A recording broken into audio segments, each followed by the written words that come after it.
Welcome back to the Fire Break. I'm Steve Wolf. As you know, the Fire Break is sponsored by Team Wildfire. Check us out on the web at teamwildfire.com. We're doing some fun stuff trying to figure out how to blow out fires with jet engines, of all things. What kind of crazy idea is that? But, it's crazy till someone does it and it works. So we're going to pursue it. Joining me today on the show, Marc Hill, who has held every position in the fire service from EMT, paramedic, volunteer firefighter, all the way on up through fire chief and back down and then back up again, right? And has written a really great book called Too Dark 30. Marc, welcome to the Fire Break. How are you today? Good, Steve. Thanks for having me. I appreciate being here. You bet. I look for people with similar hairstyles and similar attitudes. So follically challenged. That's right. It's not too bad. No. My daughters, they said I've got those tricky dick kind of, real side ones coming up. Right. Here, That's right. Well, you outgrew your hair. That's all. That's right. Yeah, too much brain power. That's too hot up here, and it just falls out. That's the thing. That's the thing. And interference. Yeah, too much interference. So tell me about your book. I know you're big on teaching. In fact, of all of the fire chiefs out there who do teach, you're the only one who lists teacher first. Yes. Because you value that, right? Yeah. It's funny too. You're right. You're, and I don't want to be one of those people that's like, oh, let me tell you how humble I am. I'm not, I don't have an ego like that. As big as this head may be, it's not from ego, right? Right. Yeah, but you're right. I list teacher first because I consider myself an educator, right? And we can talk about other things, later on. Another big gripe I have is when people talk about teaching and mentoring as the same thing. Ugh, no, those are two wholly different things. Totally, they're actually opposites. Those are not concepts that are the same thing. But anyway, that's a whole different tangent. I didn't go into fire service initially when I came, out of high school. I did not. My dad was a volunteer firefighter, so I did grow up in the fire department. Where I'm originally from Upper Michigan, the Upper Peninsula of Michigan. I'm a Yooper, as opposed to anyone below the Mackinac Bridge. That's someone that's actually from Michigan. Anyone below the bridge in the lower mitten, that is Michigan. Above the mitten, you're a Yooper. I have so much to learn about Michigan. Yeah, and it's funny because where I grew up, which was a small town called Negaunee, which is in pretty close to the middle of the UP. It was only about, I think the total population of Negaunee is about 4,500 people. It's one of your classic mining towns. So my great-grandfather came over from Cornwall, and my other great-grandfather came over from Finland, which at the time was Russia. And they all worked in the mines. I mean, everyone came over, from, quote unquote, the old country to work in the mines in the UP. So all of my relatives, my entire history was working in the mine, either above ground or below ground in the mines. So the town where I grew up, actually we had a whole section of the town was caving ground. There were so many tunnels underneath the city that the whole end of the city actually started to cave in. So they literally moved half the town to a new section and then fenced off the area where you couldn't go in there. And the town population was, in its peak, was over about 25,000 people. So when I grew up, it was down to 4,500 people. So it's your classic, old company town story where, everyone worked for the mine, and it was just that thing. And my dad was a volunteer firefighter, and he, used to bring me to the fire station. I would roll hose, and the good old days of I actually was on the fire trucks throwing candy back when you could throw. You could actually do those kind of things, and so it was the classic story of you grew up in that kind of in the what they called the fire hall, right? Fast forward when I went to college. I didn't even go into the fire service, like, at all. Like, it was never even a thought. I became a teacher. I was a social studies teacher. I went to school initially for engineering, Got into social studies, and I really like American history and world history and things like that. So I got into those aspects, spent more time in those classes than my engineering classes, and then finally my advisor's like, Mark, you should just be a teacher. You know, I don't know if engineering, you don't really care about this anyway. And I'm like, you know what? You're right. I like this better over here. So, and coaching football, was doing that, and involved in track and field and things like that. So I went right into teaching. But as soon as I was teaching at a high school here in central Wisconsin. I immediately joined the volunteer fire department. So I still liked that stuff. I Yeah. still love the aspects. I still like giving back to my community. I still like being a part of, doing those different things and being involved. So I was on a very small volunteer department. It was called Langlade County Rural Fire Control. So we had uh, it was it was three separate townships that we all kind of came together to form a big district. Okay. And I think the total square miles, it was like 150 square miles is what our area covered. And it was only a population of, I think most was like maybe a little over 3,000 people total in Wow. Not a all of lot of that density area. there. Yeah, and that's the thing, it was rural. It was, there was Ackley Swamp was a big section, and we would get some, brush fires. We didn't have wildfires. They were just, Right. small little brush kind of things that would kind of get blown up a little bit, and work with our local DNR just to quick put them out. It wasn't a big deal, but um, I had always kind of wanted to be part of that. But I also taught, and I loved teaching. I still love to teach. I think I love explaining concepts and telling stories, and all those different things that it's very intriguing to me, and I love doing that. And I went to school, got my master's degree in education leadership to be a principal, and when that happened, we had budget cuts. You know how everything goes, and I got laid off from my teaching spot. Well, at the same time, we had our first of our three daughters, so I was stay-at-home dad for a few months, and I had my master's degree and then all my years of teaching experience, and I couldn't find another teaching job. It's funny nowadays because this is over 10. Well, this is 14 years ago now, going way back, right? It's different today than it was 14 years ago. So I'm like, well, yeah, I still love to do the firefighting. I was doing the volunteer stuff, but here in Wisconsin, if you wanted to be a full-time firefighter, you needed to be a paramedic.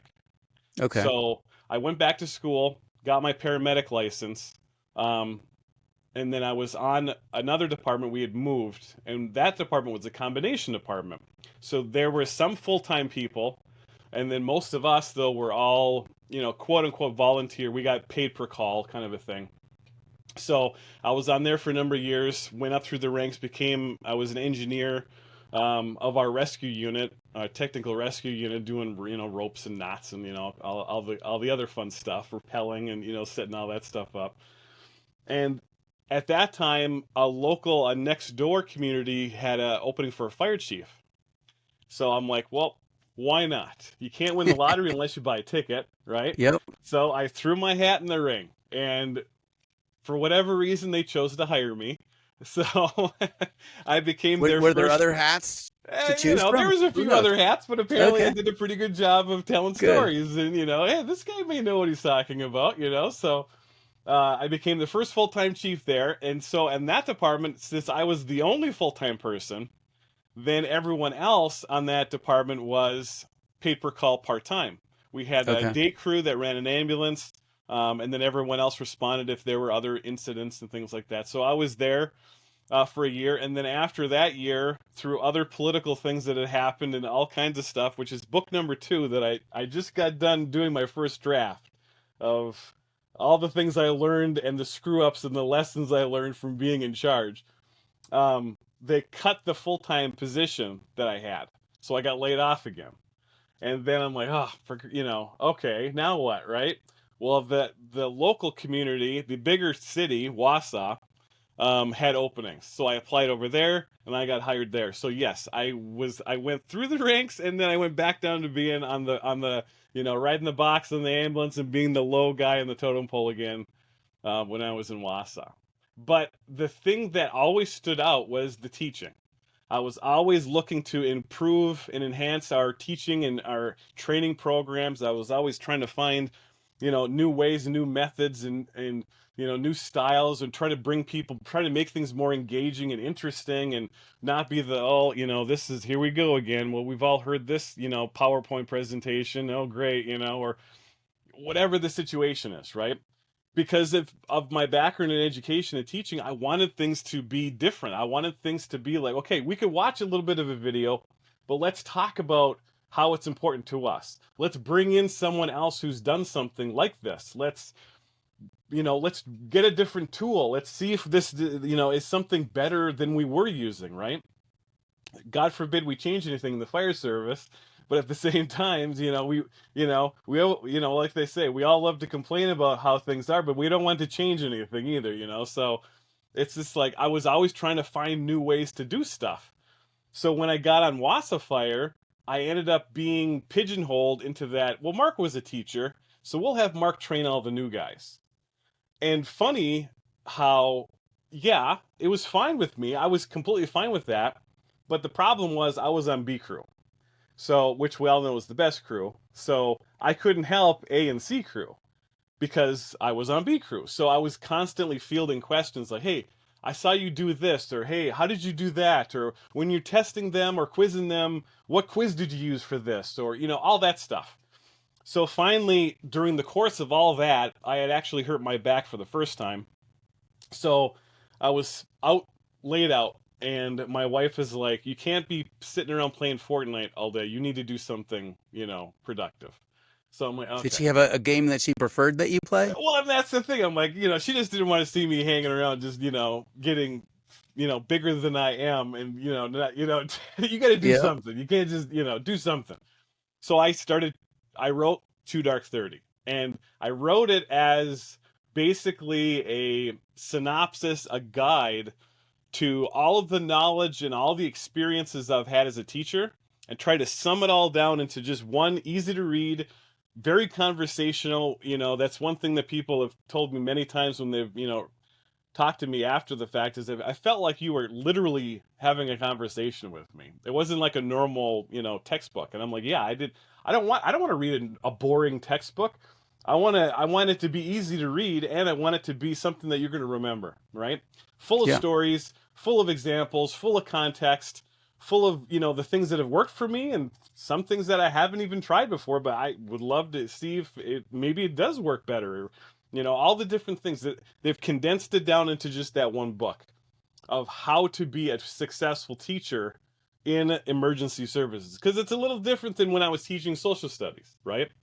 Right. When It's I'm adult teaching, learners. sophomores, yeah, it's a completely different thing. Teaching sophomores that I've got in a room for 55 minutes versus teaching another group of maybe an hour and a half or even a 60-minute course where you could have a 20-year-old all the way through, 75 years old.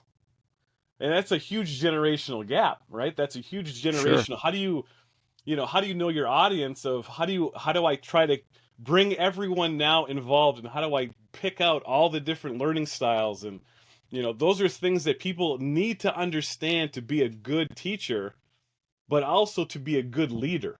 Because as a leader, you have to teach your people. You have to explain to them what's going on. You have to relate to them the information. You have to communicate to them everything that you'd like to see happen. Well, if you can't do that, you're not going to be successful, right? And I think we've Right. all worked for really bad coaches or bad bosses or bad, we know the bad ones, but when we get into those positions, it's so funny how people forget so quickly where they came from, you know? And I wrote the book because I didn't want that to happen. I didn't want to forget all the success I had as a teacher and, all my passion and joy in teaching. And I wanted to try to share that with as many people as possible. Well, that's a great way to do it. And, Yeah, right? it replicates what's in your head onto paper and then gazillion people can read it. So you said you have a lot of stories in your book. What's one of your favorite stories? Well, the story that I start out the book with, which hindsight, going back, maybe in the updated version, the other thing people always talk to me about when they've read my book or when they see me, I've talked at numerous different conferences and things like that. When they've reached out to me, outside of hey, this is I appreciate the book, which is always nice to hear, and how can great that you loved it. What didn't I would love to know what you didn't like. Right. How can I improve it? How can I make it better? But the other question that they always ask is, what happened to the snake? So in the beginning of the book, I start with a story about a snake and about how we got called to one of our frequent flyers. And we went to his apartment, and it's the normal thing. He was an alcoholic and a drug abuser, all those different things, and walking across the linoleum floor, and your boots sticking to the floor, and the certain smell. I talk about all those different things, but at the same time, he had fallen, and he had this 4-foot boa constrictor, one of the mini ones, not a big one. He was just a little guy. And he had fallen. When he had fallen, I guess he had tried to reach out to stop himself from falling, and he had dropped this. It was about a 6-foot aquarium. Wow. Off this, credenza kind of thing he had it sitting on, and it shattered all over. And no one really thought about it until because like I said, we had known this guy. We were on a first name basis, so no one really thought about it until all of a sudden one of the PD, one of the cops asked behind me, he's like, what's his glass? And I'm like, oh yeah. And I'm like, oh yeah. Huh. And he's like, what? I'm like, well, is the door closed? Because it was an apartment. Is the door closed? And he's like, I think so. I don't, so they went and they closed the door. I said, okay. Well, there's a snake loose in here, and they freaked out. I was like, what do you mean a snake? And it's like, yeah, it's it's like a 4-foot, boa. Hard to miss. Yeah, right. He's here someplace, and it was one of those funny things. That's how I started the book. I started out talking about, because it was literally where I get the title of the book, Too Dark 30. It was 2:30 in the morning, Again, this is I forget how, what number call it was for the day for us at this point. It was 3 or 4 past 10 o'clock already on the evening side. Calls that we'd come from the hospital anyway. So the intent of the story was, are your crews and are you ready to act at that dark of the hour when I'm tired, I'm groggy, I can't think straight, I'm super exhausted, but you have to do something, right? We have to act in an emergency manner, and no one cares that you're tired. No one cares that you're a volunteer. No one cares that you're a professional. No one cares. None of those things matter at that point, right? When they call 911, they want you to come and solve their problem. They don't care what your complaints or what your issues are or how much baggage you may have or PTSD or if you're new to the job or if you've been there for 35 years. None of that matters. A professional never has a bad day. Exactly. They don't care. All they care about is, I have a problem right now. What are you going to do to solve it? Right. And they're not wrong in that fact, No. And we have to understand that. And, part of it's training. It goes back to teaching. It goes back to, how are you setting your people up for success? How are you implementing a process of betterment, of truly improving, what you're doing? So I start that story in the book.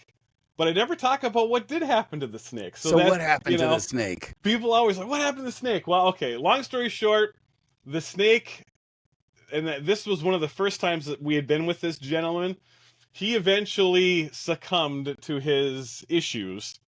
And by that time, it was probably a couple years after, the aquarium had been redone, but there was a giant 4-foot skeleton of a snake in that aquarium by the time I finally said goodbye to that patient. So unfortunately, the snake didn't make it. And but neither did it the was around patient for a little bit after that. Right. So you lost both the patient and the snake. Yeah, yes. Although the snake probably would have been a little easier to take care of. Right. Wow. He had a lot of issues that he did not want to, he didn't want to remedy himself. So Well, you can't do it for them. no, he can't. No. All right. So what are some of the teaching precepts that you would like other teachers to know? Well, I think part of it, like I spend a lot of time talking about chapter 2 in the book is I always say is one that is a little long because I try to go through I try to hit the high points of a lot of the educational aspects to all the courses I've taken, talking about Maslow's hierarchy of needs and higher order thinking skills and Bloom's taxonomy of thinking. I Right. hit all the major concepts. Try to sum it up in about a paragraph.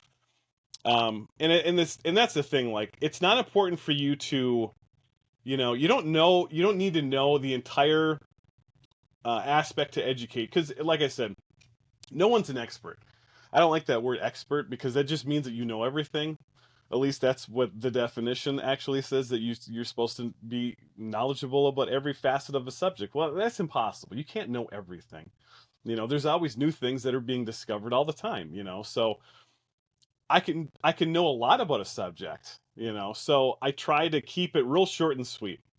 And the high points is what I like to say. Just give me the high point. What are the things I need to know? Make me dangerous, right? One of those kind of things. Like Yeah.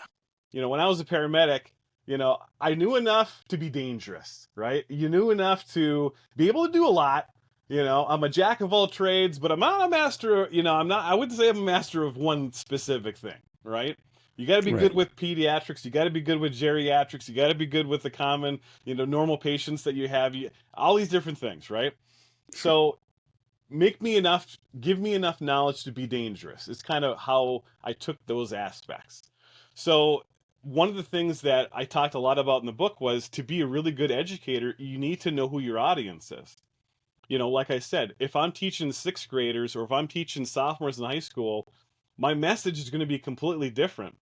How I give that lesson is going to be completely different than if I'm teaching at, when I was a fire chief and I had people that were 21 years old and I literally had a 75-year-old, member who was on the department for 50 years.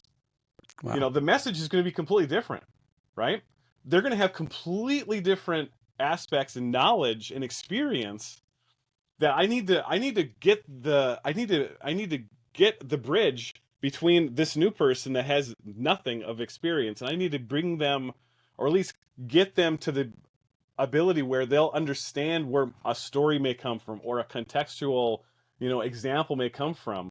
Because think about it, like if you and I sat down in a theoretical physics lab, right, at go to the University of Colorado, and we sit down over there and we listen to these physics professors talk about quantum entanglement and all these different things, and they start putting Max Planck's equation on the board, and all this, we're not going to understand. They might as well be speaking in Well, French, speak for yourself, Mark. right? And that's Yeah. the No. thing. Like, you have to know who your audience is. You got to know who you're talking to. You Sure. got to know the background of the people that you're speaking to. Don't just talk at them, right? And the other concept I talk a lot in that specific chapter about communication too is don't just talk, but listen, hear and listen. Because there's a lot of times I think we've all had those people where you've had a discussion with someone and then they immediately go off on some other tangent and you think to yourself, did they not hear what I just said, right? Well, yeah, you're right in thinking that because they weren't. They may have been listening, but they were not hearing you, right? They're not listening. They're listening to respond in what they want to say. They're not listening to hear you and then to relate to you and then to deliver, corresponding message to what you're saying. And it's important as a teacher. I'm not just talking at my students. I need to be talking with my students. I need Sure. to be bringing them into what we're trying to learn together. Don't just lecture someone, right? You need to Right. bring them into why it's important to know whatever it is you need to know, right? Give them context. Give them a story about something. And the thing is too, like stories, they don't have to just be your stories. You can tell the story of someone else. Give them credit, Sure. don't pretend that it is your story, but tell a story. I would always talk about different, like I said, I was teaching social studies when I was teaching in high school. I didn't live through the events of World War One. I didn't live through the events of the Civil War. I didn't live through the events, of the Revolutionary War, but I still taught the subject. I still talked about the stories of Washington spies, the stories of Abraham Lincoln, and what he was thinking about, what was going on, the stories of the Emancipation Proclamation and what maybe some of the slaves were, what their version or what their point of view was, or tell the stories that relate to the subject that you're talking about. That's a huge concept, but you got to know who you're talking to. You know, a lot of times it's so funny that people, and I think we've all had those bad teachers that's just like, oh my gosh, what they're just talking. They're over my. I remember I was in college. We had a chemistry professor, and big lecture hall, giant lecture hall, your classic, huge lecture hall. There was probably, I don't know, 500 freshmen sitting in chemistry 101, right? And we all have these stupid little tables that, the ones that fold up next to your seat kind of thing, and they're Right. barely big enough to have an actual notepad on it, right? And we're all sitting there, and all we're doing is we're copying down. The professor had he had a stage in front of him, and on top of that stage there were 4 overheads. Yes, they were overheads. I'm dating myself. There were 4 overheads on top of that stage. Each overhead was a different page of notes. And all he did, he would stand there to his back to us the entire time. And all he did was stand there and he would read page 1. When he was done with page 1, he'd slap up page 5. He'd then move to page 2. He'd read page Got it. 2. He'd slap up page 6. And he did that for an hour and a half. Oh my God. And all Well, we did, that gave everyone a chance to catch up on sleep, though. well, and that's the thing. We weren't listening. We No. weren't engaged in the lesson. We weren't Right. learning a damn thing. Nothing. All we were concerned with was trying to write down everything that was on the thing before he put the next page up. Crap. I missed it. And then now Yeah. now we're trying to trade pages back and forth and trying to, what are you learning? We're not learning a thing. I didn't learn Well, you're anything learning about how not to chemistry. teach. Yeah, I learned exactly. You learned how not to do something, Yeah, which is that's right. also very important. That that's all comes from experience. But that's the thing. Like, if you're trying to be a teacher, if you're trying to be an actual educator, if you're trying to instruct, if you're trying to be a leader, and you don't take the time and the energy to really know who your audience is, to really know what the message actually is, and how you're actually giving that message out, you're not going to be successful. It's not going to I work for you. totally agree. So maybe instead of people thinking of themselves as teacher, think of yourself as a learning advocate. Sure. Right. Right. Because Yeah. I lived in Texas for 20 years. I understand the concept. I can teach it to you, but I can't learn it to you. Yeah. Right. Right. But and so what you're doing is you're trying to advocate for the learning process, whatever that Yes. looks like for that student. Yeah. Because that's the thing. Like, like I said, I talked briefly about most people fall into 3 categories. You're either a book learner, right? Which is called didactic learning. My wife is a book learner. She'll read a book and she'll reread that book and she'll be good. She'll be good to go. I am not. I'll read a book, I'll be okay. I'll be more interested if there's stories. Right. But I'm a visual guy. I like watching videos, or I like listening to people talk, or I'm a visual learner.